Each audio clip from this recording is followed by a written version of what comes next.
hora da angústia. E aí a igreja tem assim, como o pastor falou na EBD, não é uma coisa teórica só de estudo, mas uma prática. Né? Eu estava juntando todas as falas, né? Uma prática, um momento em que toda a igreja pôde presenciar, participar, intercedendo, orando, né? Dessa bondade de Deus presente na vida da nossa irmã Mitsuko. O texto que a gente vai ver hoje, eu peço que vocês abram a sua Bíblia, e a gente vai ler mais para frente o texto, né? Já vou adiantar para poder os irmãos terem até um pouco mais de tempo para poder achar. Tiago, a epístola de Tiago, Novo Testamento, já lá no finalzinho.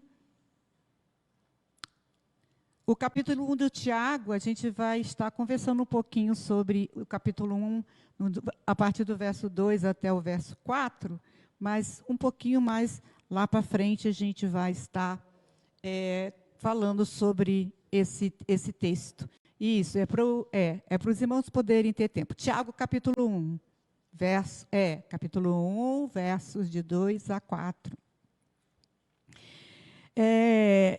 O Espírito Santo, ele nos concede a alegria da sua presença, a paz em todas as circunstâncias, a esperança que nos fortalece na caminhada com Cristo e nos enche também de ânimo duradouro, de perseverança, que é a longanimidade. Em nossa jornada na vida cristã, enfrentamos alguns momentos em que desafios ou lutas faz com que o nosso coração e, às vezes, o nosso ânimo se sinta desanimado. Às vezes nos sentimos cansados, às vezes nos sentimos enfraquecidos. Quem aqui da igreja não passou um momento desse? Em que a luta pode ser uma enfermidade, a luta pode ser uma falta de paz em sua casa, a luta pode ser uma falta de sustento, uma falta de emprego, diversas lutas. E quem já não enfrentou lutas na vida? Não é? E na nossa caminhada cristã, quando nós recebemos a fé em Jesus Cristo e temos a nova vida nele, nós, lá quando estamos novos na fé, aquela alegria da salvação, aquela alegria de conhecer as verdades da palavra de Deus, nos enche de ânimo. Mas aí, como nós vivemos ainda neste mundo, em alguns momentos a nossa fé parece que fica um tanto quanto abalada, né? E nos sentimos assim, enfraquecidos, desanimados. Mas Deus, em toda a sua palavra, Ele nos exorta a não desfalecer, a não desistir, a não desanimar. Deus, como o Pai amoroso que Ele é, Ele não quer ver os seus filhos derrotados, prostrados, né? Ou vencidos. Pelo contrário, a palavra de Deus, ela nos ensina a perseverar. E a palavra de Deus contém algumas promessas que afirmam isso.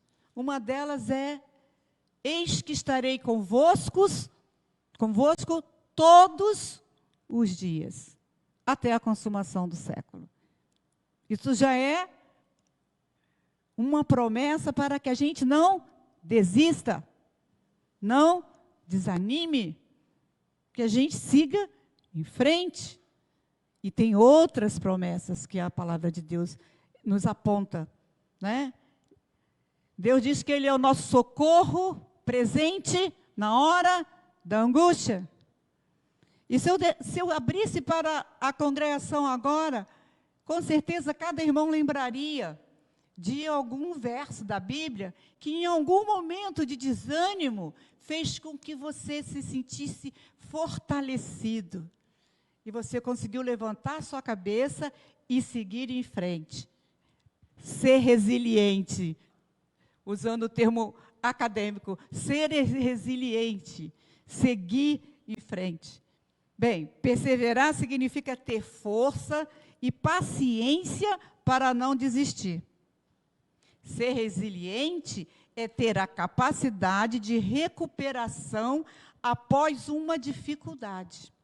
Ser resiliente é ter a facilidade de se adaptar mesmo nas situações difíceis. Ser resiliente é ter as forças renovadas para a superação de situações de crise. E aí a gente volta lá para a palavra de Deus, né? Como a gente já conhece isso? Na prática. Quantas pessoas, quantos personagens da Bíblia a gente teria para indicar, para lembrar nesse momento, que em momentos de dificuldade, Deus se fez presente e disse: não te mandei eu, esforça-te e tenha bom ânimo. Quem foi? Para quem que ele disse isso? Os irmãos lembram? Vamos fazer a cabeça funcionar? Não vou dizer no final, eu vou falar. Vocês vão pensar, né? Então, assim, ter resiliência e ser perseverante é algo difícil aos nossos olhos, pois o desânimo é uma decorrência natural das adversidades da vida. Certo? Da nossa fragilidade e da nossa finitude. Não é isso? Porque nós nascemos, vivemos, e um dia o Senhor irá nos levar. Da nossa finitude.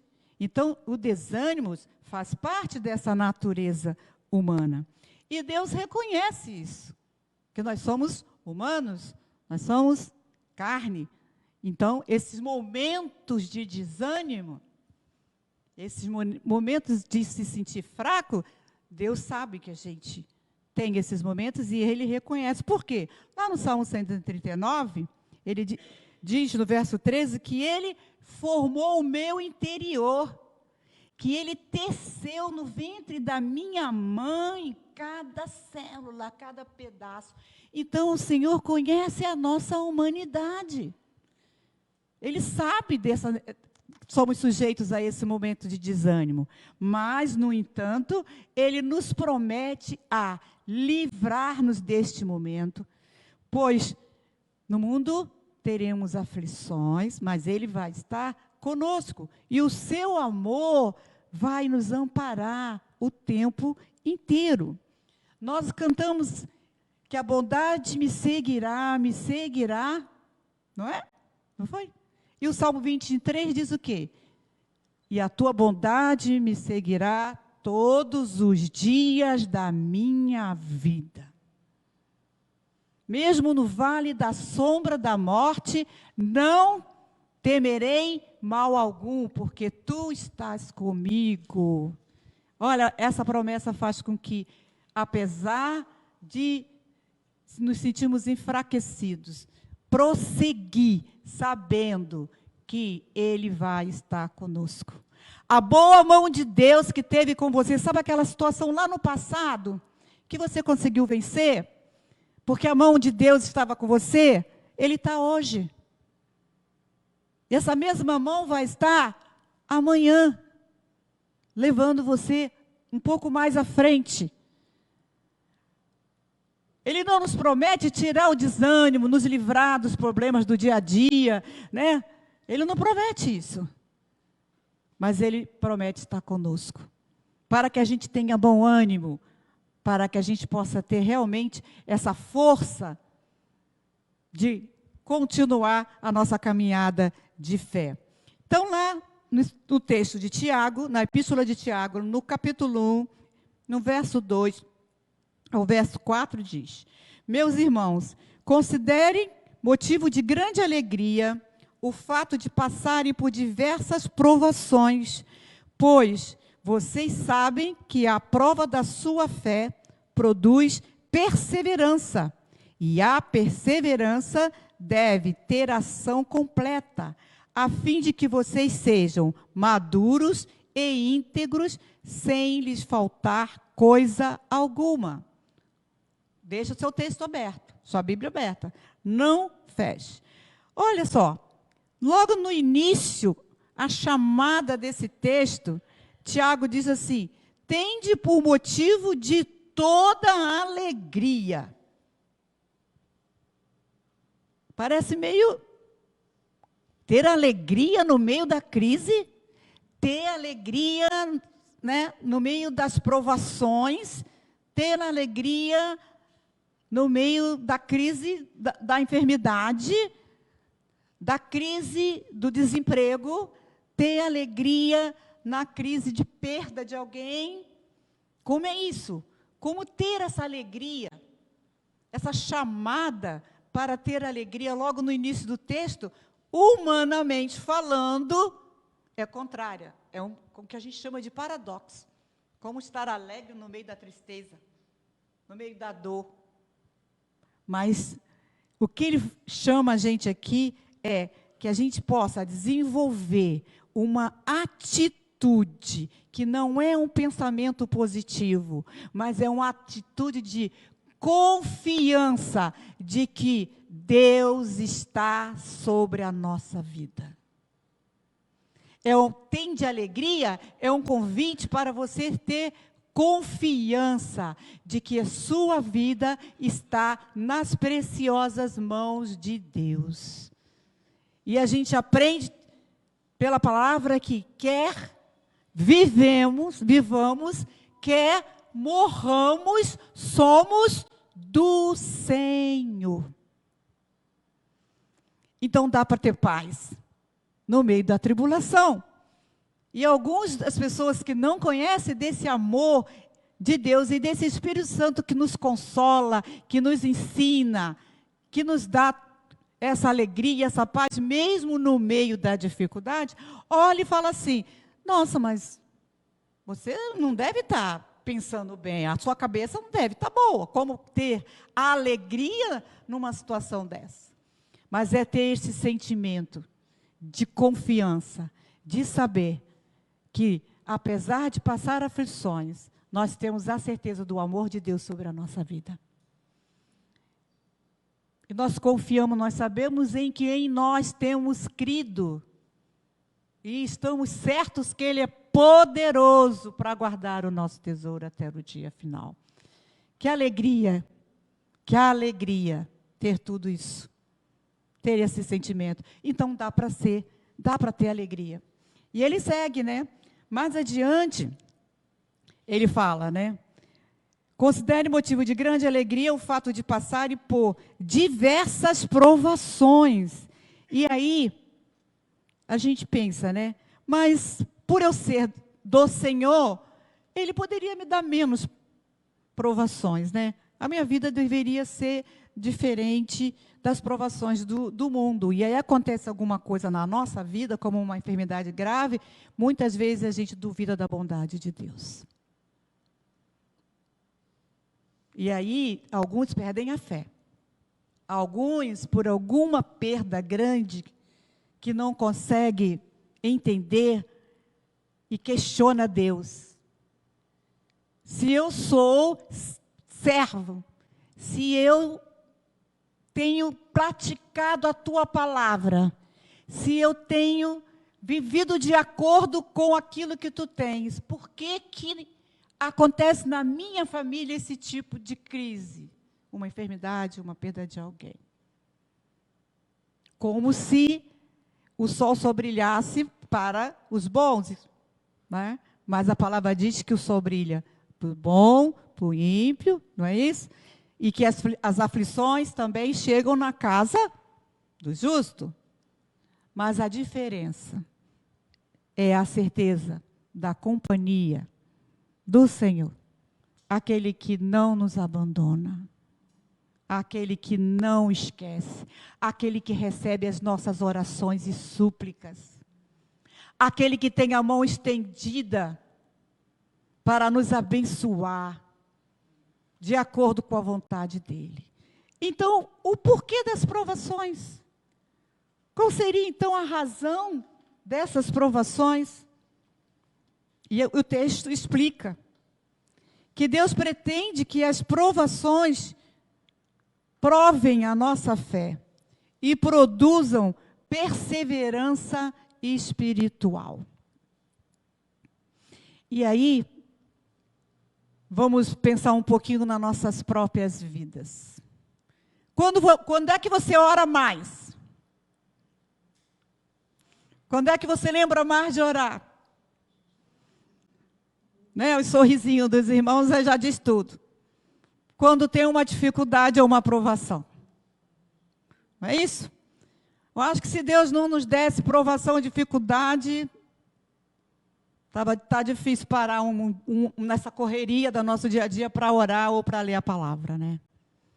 Então, assim, essas provações, elas fazem parte do trabalho de Deus no nosso desenvolvimento espiritual. É isso que Tiago está dizendo aqui. Precisamos, então, estar atentos para aprender de Deus quando a gente passa alguma provação. E aí agora eu estou olhando para a irmã Nízia ali, no sorriso dela, que ela dá um sorriso muito gostoso, e lembrando de um abraço que ela me deu hoje, dizendo assim, eu estou tão bem, eu não sinto nada. E aí a gente pensa assim, dá para imaginar isso algum tempo atrás, antes da cirurgia dela, tão séria? Que ela estava preocupada com a cirurgia dela? Não é? Mas nós oramos, a igreja orou por ela, a família dela intercedeu, também orou, outros irmãos de outras igrejas. E através da crise na vida da irmã Nízia, a igreja teve orando mais. Não é isso? E nós também, lembrando em casa de orar por ela. Então, assim, as provações fazem com que a nossa vida espiritual seja acrescida e que a gente se desenvolva. É tipo o atleta. O atleta, se ele ficar parado, né, ele perde todo o seu ritmo. Então, ele tem que se esforçar bastante, né, tem que pular os seus obstáculos na pista, treinar, para poder estar sempre forte. Não é isso? A nossa fé também. Então, as provações testam a nossa fé e produz perseverança espiritual. Elas constroem resistência e vigor espiritual. Se andássemos pela vida em uma rua fácil na nossa caminhada cristã, sem nenhum obstáculo, eu acho que o nosso caráter cristão permaneceria subdesenvolvido. Né? E a gente, depois que passa por uma crise, a gente olha assim e fala, nossa, como eu estou diferente. Como eu estou olhando para trás agora com outro olhar. Como eu começo a enxergar a mão de Deus ali, que eu até então não tinha visto. Então, esta é a função das provações que a gente encontra na nossa caminhada. Romanos 5, eu vou ler o verso 3 e o verso 4, que também vem apoiar o que Tiago disse. Eu vou começar a ler do verso 3 e vou ler até o 5, de Romanos, capítulo 5. Isso, Romanos 5, o capítulo 5, versos eu vou ler de 3 ao 5. Não só isso, mas também nos gloriamos nas tribulações, porque sabemos que a tribulação produz a perseverança um caráter aprovado. E o caráter aprovado, esperança. E a esperança não nos decepciona, porque Deus derramou o seu amor em nossos corações por meio do Espírito Santo que Ele nos concedeu. A tribulação produz perseverança, e a perseverança produz a esperança. Então, precisamos lembrar disso quando enfrentamos dificuldades. Né? Não precisamos ficar prostrados. Nós até ficamos às vezes, né, preocupados. E há um texto também lá em 2 Coríntios, que fala exatamente isso, que nós, por vezes, somos bem pressionados em algumas situações. Mas a nossa diferença é a confiança na palavra de Deus e no amor dele, que dá o alívio, que nos dá o bom ânimo, que faz com que a gente tenha esse ânimo bem longo, que é o significado da palavra longanimidade. É uma paciência bem estendida. É um ânimo prolongado. É uma perseverança na fé. Diz assim o texto de 2 Coríntios, no capítulo 4, no verso 6. 2 Coríntios, capítulo 4, verso 6. Pois Deus que disse, das trevas resplandeça a luz, Ele mesmo brilhou em nossos corações, para iluminação do conhecimento da glória de Deus na face de Cristo. Mas temos esse tesouro em vasos de barro, para mostrar que este poder, que a tudo excede, provém de Deus, e não de nós. De todos os lados somos pressionados, mas não desanimados. Ficamos perplexos, mas não desesperados. Somos perseguidos, mas não abandonados. Abatidos, mas não destruídos. Apóstolo Paulo aqui estava falando sobre a luta dele no caminho de levar as novas do Evangelho. E ele reconhecia que, apesar de toda a tribulação, ele não se deixava derrubar. Ele era pressionado, mas ele não ficava desanimado. Ele era perseguido, mas ele sabia que Deus estava do lado dele. Então, o que eu quero deixar para a igreja nesta manhã é que, quando a gente enfrenta dificuldades, enfrenta as nossas crises, as nossas lutas, porque enquanto humanos nós ainda estamos neste mundo. E João, lá no capítulo 17, quando Jesus faz aquela oração, ele diz exatamente isso: não peço que os tires do mundo, mas que os livre do mal. E ele já disse que no mundo nós teríamos aflições, né? Mas ele diz também, tem de bom ânimo, porque eu venci o mundo. Então, nos nossos momentos de dificuldades, de crise, que nós possamos lembrar disso, de que existe uma promessa, de que Ele estaria conosco todos os dias da nossa vida. Ele não nos abandona. E que a gente possa viver uma vida, buscar viver essa vida de cada vez mais proximidade de Deus. Cada vez mais dando liberdade ao Espírito Santo para fluir como rios de água viva na nossa vida. De forma que a gente possa estar pronto, firme, quando as tempestades chegarem. E como fazer isso? Se dedicar mais às coisas do reino. E todas as outras coisas vos serão acrescentadas. É procurar oração, falar mais com Deus durante o seu dia. É procurar estar junto para aprender e entender a palavra de Deus. É ter esse momento seu também, separado. É estar enquanto corpo exercendo o seu dom espiritual para abençoar a igreja, para abençoar o irmão, para que o corpo de Cristo possa crescer, se desenvolver e você ser bênção na vida dos irmãos. Isso nos fortalece. E aí, quando a luta chegar, porque, infelizmente, até que a gente parta, a gente não pode dizer que não vai chegar, né?